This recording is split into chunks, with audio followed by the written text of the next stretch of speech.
शांति से अभ्यास करना सीखें। आप जितना ज्यादा खुद को प्रेरित करेंगे, जीवन उतना ही आसान होता जाएगा। जैसा कि कहावत है, अगर आप अभ्यास के दौरान पसीना बहाते हैं, तो आपको बाद में उतना कष्ट नहीं होगा। मेरे बचपन के दोस्त धीरज ने मुझे यह प्रत्यक्ष रूप से दिखाया। क्रिकेट टूर्नामेंट में खेलते समय हम अक्सर इस बात से जूझते थे कि गेंदबाज कितनी तेजी से गेंद फेंकते हैं। दूसरी टीम के गेंदबाज मजबूत थे और हम अक्सर मजाक करते थे कि हमें उनके जन्म प्रमाण पत्र देखने की जरूरत है क्योंकि वे बहुत तेज गेंद फेंकते हैं। बल्लेबाजी एक ऐसी चीज बन गई जिसे हम बिना शर्मिंदा हुए जीना चाहते थे। फिर धीरज के दिमाग में एक विचार आया, क्या होगा अगर खेलों में गेंदबाज अभ्यास में गेंदबाजों से धीमे हों? उसने पूछा। यही समस्या है, मैंने जवाब दिया। कोई भी अभ्यास में इतनी तेजी से गेंद नहीं फेंक सकता, इसलिए खेलों में हिट करना मुश्किल है। गेंद छोटी दिखती है और रॉकेट की तरह हमारी ओर आती है, धीरज ने जवाब दिया। लेकिन क्या होगा अगर यह क्रिकेट की गेंद न हो?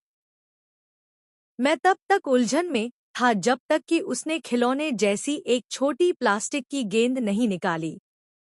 एक बल्ला लाओ, उसने कहा। मैंने एक क्रिकेट का बल्ला पकड़ा और हम बाहर चले गए।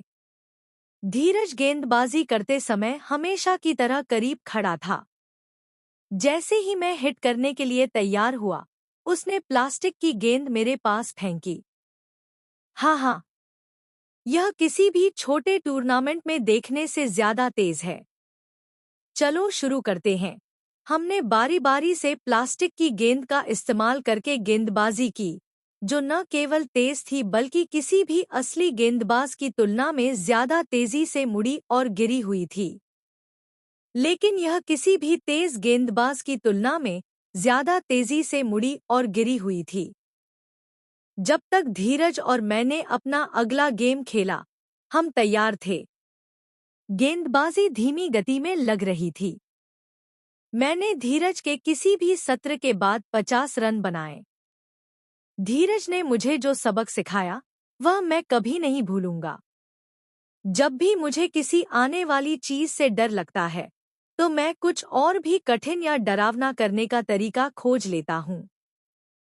एक बार जब मैं कठिन काम कर लेता हूँ, तो असली चुनौती मजेदार हो जाती है। महान मुक्केबाज मोहम्मद अली ने अपने प्रशिक्षण भागीदारों को चुनते समय इस विचार का इस्तेमाल किया। वह सुनिश्चित करते थे कि उनके प्रशिक्षण भागीदार उस मुक्केबाज से बेहतर हों, जिसके साथ वे लड़ेंगे। वे समग्र रूप से बेहतर नहीं हो सकते हैं, लेकिन उन्हें ऐसे साथी मिले जो उनके भावी प्रतिद्वंद्वी की तुलना में एक विशिष्ट तरीके से बेहतर थे।